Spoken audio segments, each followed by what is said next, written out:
Oke, selamat pagi dan Bapak semua. Marilah pertemuan kita mulai dengan doa. Dalam nama Bapa dan Putra dan Roh Kudus. Amin. Selamat pagi Tuhan, terima kasih atas lindungan-Mu. Sebentar lagi kami mau belajar. Semoga Engkau memampukan kami untuk bisa mengerti dan memahami pelajaran pada hari ini. Kami datang kepadamu Tuhan melalui Kristus Tuhan kami. Amin. Bapa dan Putra dan Roh Kudus. Amin. Oke, anak kami semua, apa kabar? Ya, sudah lama kita nggak bertemu ya anakku. Sudah lama kita nggak berjumpa tatap muka. Tapi pada semester ini kita akan kembali bisa melihat ya Pak agamanya ya yang cerewet ini. Baik, hari ini pelajaran kita adalah kerjasama antara negara di halaman 28 ya. Kerjasama antara negara. Nah, tujuan pelajaran ini supaya kamu paham bahwa kerjasama antara negara itu sangat penting karena saling terikat negara satu dengan yang lain dan mereka saling bergantungan ya. Jadi supaya kamu paham tujuannya itu adalah itu ya. Supaya kamu tahu apa gunanya kerjasama.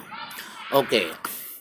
Negara Indonesia atau yang sering disebut dengan NKRI, Negara Kesatuan Republik Indonesia, yang memiliki ideologi Pancasila adalah suatu negara yang diakui oleh negara-negara di dunia. Bahkan negara Indonesia juga masuk menjadi anggota PBB atau Perserikatan Bangsa-Bangsa ya. Saya akan menjelaskan sedikit ya. Nah, tentu negara Indonesia yang terletak di garis Katulistiwa yang tengah itu sangat memiliki peran penting dengan negara-negara yang lain ya. Nah, anak-anakku sekarang negara itu, misalnya Indonesia negara agraris, negara pertanian, tentu tidak cukup hanya memiliki itu. Dia harus membutuhkan bantuan negara-negara lain seperti negara-negara Jepang. Kamu lihat negara-negara Jepang yang telah menciptakan alat-alat elektronik dan juga negara-negara Eropa dan juga negara-negara yang lain. Jadi setiap negara itu saling bergantungan satu dengan yang lain. Artinya bukan saling gantung dia gitu, bukan. Artinya tidak cukup hanya yang ada di negara kita ini untuk memenuhi kebutuhan kita. Tetapi kita membutuhkan negara-negara lain. Karena di negara lain mungkin ada sesuatu yang tidak dimiliki oleh orang Indonesia. Jadi kerjasama dalam bidang ekonomi saling menguntungkan ya. Misalnya Indonesia menjual beras, Indonesia menjual apalagi misalnya nikel ya yang terbanyak di dunia. Nah, emas, perak dan hasil-hasil pertanian Indonesia. Begitu juga negara yang lain memiliki sesuatu yang tidak dimiliki oleh bangsa-bangsa yang lain juga, tidak dimiliki oleh bangsa Indonesia, sehingga kerjasama ini misalnya kita menjual katakanlah nikel atau emas, maka dari negara lain kita bisa juga membeli TV, kita bisa membeli HP, kita bisa membeli kendaraan, ya. Semua ini saling menguntungkan. Di samping kerjasama di bidang ekonomi, ada juga kerjasama di bidang politik.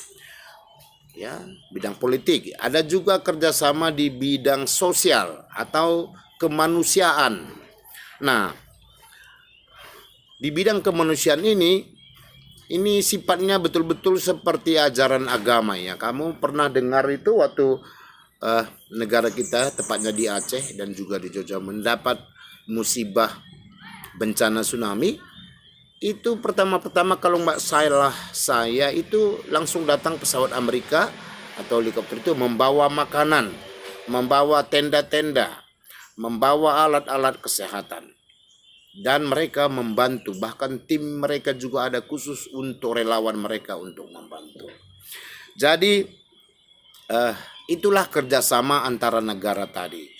Jadi ada negara kerjasama di Asia Tenggara saja, yang beberapa negara Asia Tenggara. Ada juga kerjasama negara Indonesia dengan negara-negara Eropa seperti Jerman, Inggris, Swedia, Norwegia, Denmark, Swiss, dan lain sebagainya. Ada juga orang negara kita ini kerjasama dengan benua Afrika, ya seperti Afrika Selatan, Zimbabwe, dan juga negara-negara Amerika Selatan seperti Argentina, Brazil, Nicaragua, Kolombia, dan lain sebagainya.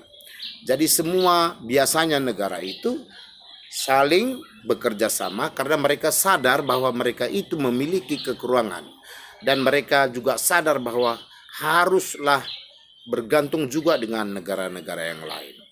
Nah, anak-anakku sekalian, apa yang paling penting kita pahami pada hari ini, seperti juga kamu tahu di halaman 31, itulah badan-badan kerjasama yang ada di dalam dunia ini, yaitu di bagian A, UNESCO adalah organisasi dalam bidang pendidikan. Jadi Indonesia bisa saja kuliah gratis di Amerika, ya, dengan tentu dengan kemampuan yang bagus. Mereka memberikan beasiswa kepada mahasiswa Indonesia atau pelajar Indonesia. Begitu juga pelajar Amerika, kalau mereka mau belajar tentang kebudayaan, tentang pengetahuan atau dan lain sebagainya, mereka bisa saja dari Amerika didatangkan untuk kuliah atau sekolah di Indonesia. Dan juga WHO adalah organisasi dalam bidang kesehatan. Ya, WHO itu adalah bidang kesehatan yang cakupannya sangat luas, ya. Misalnya ini situasi pandemi, situasi Covid ini, WHO itu turun tangan, memberikan arahan, memberikan bantuan, bahkan menegur jika ada kegiatan-kegiatan yang menyimpang dari aturan-aturan kesehatan. Nah, ada juga IMF adalah dalam bidang moneter, ILO adalah organisasi dalam bidang buruh, FAO adalah organisasi dalam bidang bahan makanan atau pertanian, ya, yang sangat penting bagi bangsa Indonesia. Dan UNICEF adalah organisasi dalam bidang perkembangan anak-anak internasional dan sebagainya.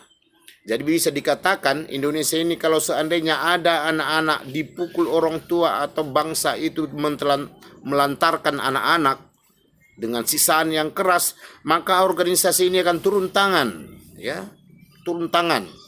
Tidak sembarangan walaupun bangsa sendiri untuk menyiksa misalnya rakyatnya sendiri. Jadi ini adalah bentuk kerjasama yang diakui dunia, yang sudah terpercaya. Jadi anak-anakku sekalian, maka rajinlah kamu membaca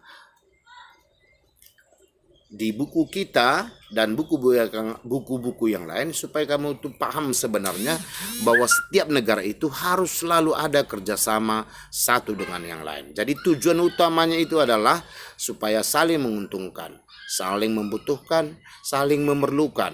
Dan memang harus sadar bahwa kita ini adalah makhluk Tuhan yang harus selalu setia, harus tolong-menolong dengan penuh cinta kasih. Saya rasa walaupun tidak puas kalian aku, ya, jaga kesehatan, sampai di sini dulu, tetap semangat, jangan buat susah orang tua. Jadi saya harap khususnya yang kelas 6 ini jangan lagi tugas-tugasnya juga lama-lama, ya. Saya tahu pasti kamu itu sudah diberi kesempatan memegang HP agar tugasmu itu selalu siap. Oke, tetap semangat. Hari ini tidak ada tugas, tapi ini sangat penting sekali, ya. Oke. Terima kasih, Tuhan memberkati. Mari kita tutup dengan tanda salib aja. Bapa dan Putra dan Roh Kudus. Amin.